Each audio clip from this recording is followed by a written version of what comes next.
Hi, welcome to ShowMeTheCurry.com. I'm Anuja. And I'm Hital, and today we're going to show you how to make homemade paneer.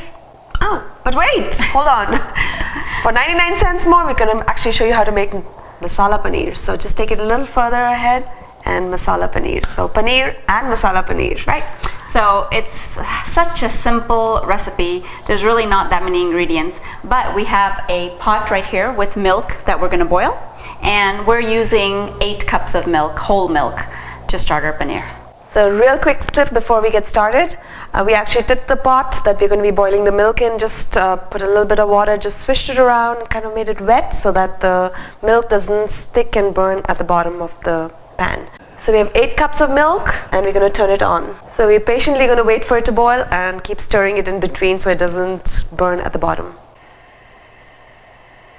There you go, the milk has started boiling. I'm going to reduce it to a very low, and we're going to add in a 1/4 cup of lemon juice, and I'll keep stirring it while I'm adding it in, and little at a time.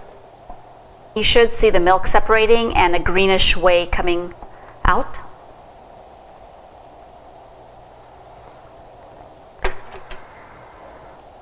And once the whey is really clear and greenish and clear and not milky at all, this process is finished. So now we're going to turn off the stove and let it just sit for just about 2-3 minutes.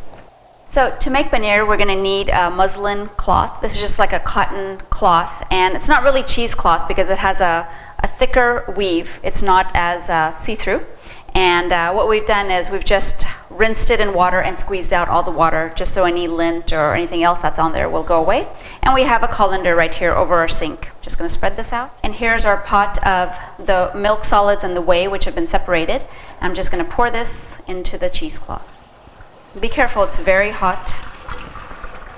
And once it's in here, we're going to let it sit here for at least about 10-15 minutes so that all that hot liquid gets drained out, and it'll be a little bit easier to handle.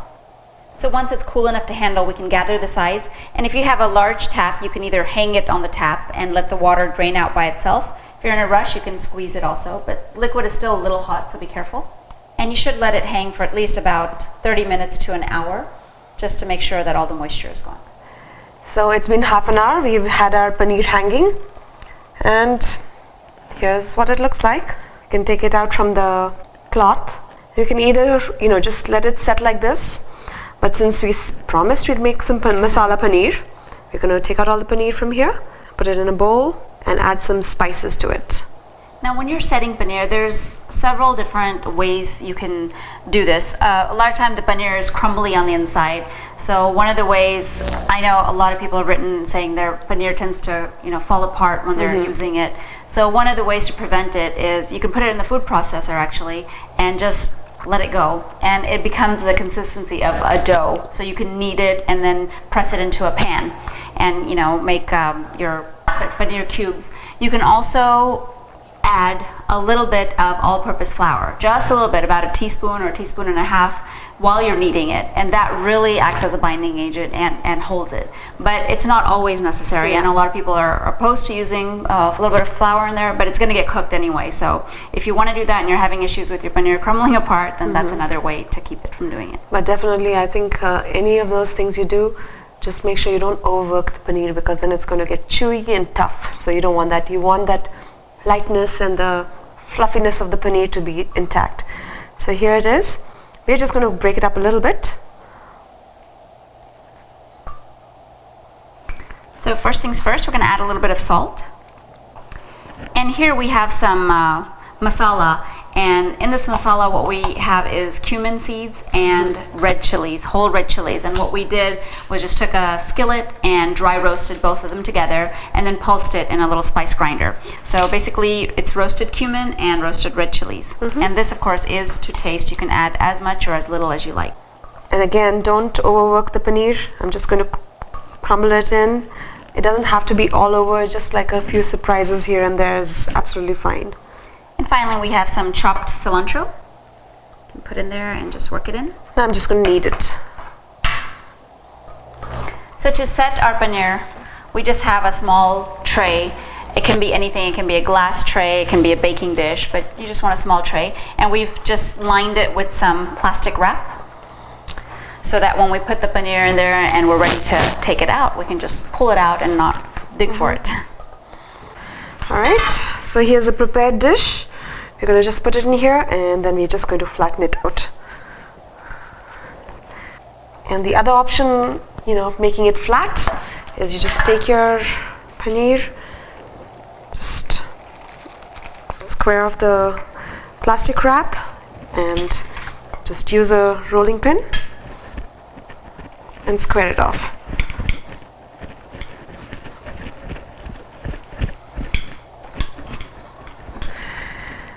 And then you just kind of, since the edges have not really come out straight, we'll just use our hands and square it off easily. There you go.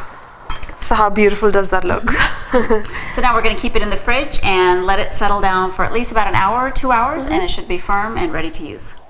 So our paneer's been resting and cooling down in our refrigerator for about an hour, and it's firmed up. We can go ahead and cut it.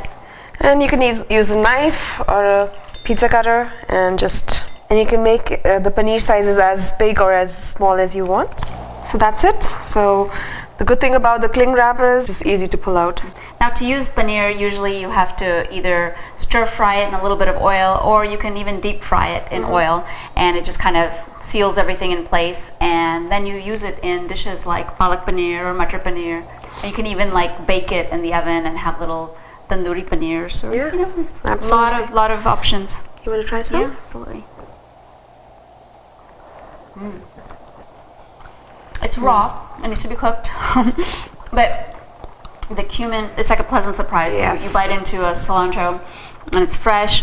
You bite into a little piece of cumin, and it just flavors the whole thing. It's not as tasteless as plain paneer. Paneer can be. But that is actually one of the beauties about the paneer. It's like it takes on the flavor of whatever else it is with. So it's actually very good. This is fantastic by itself also. Yeah. So enjoy making this delicious masala paneer, and join us again on another episode of ShowMeTheCurry.com. Adding a pinch of spice to your life.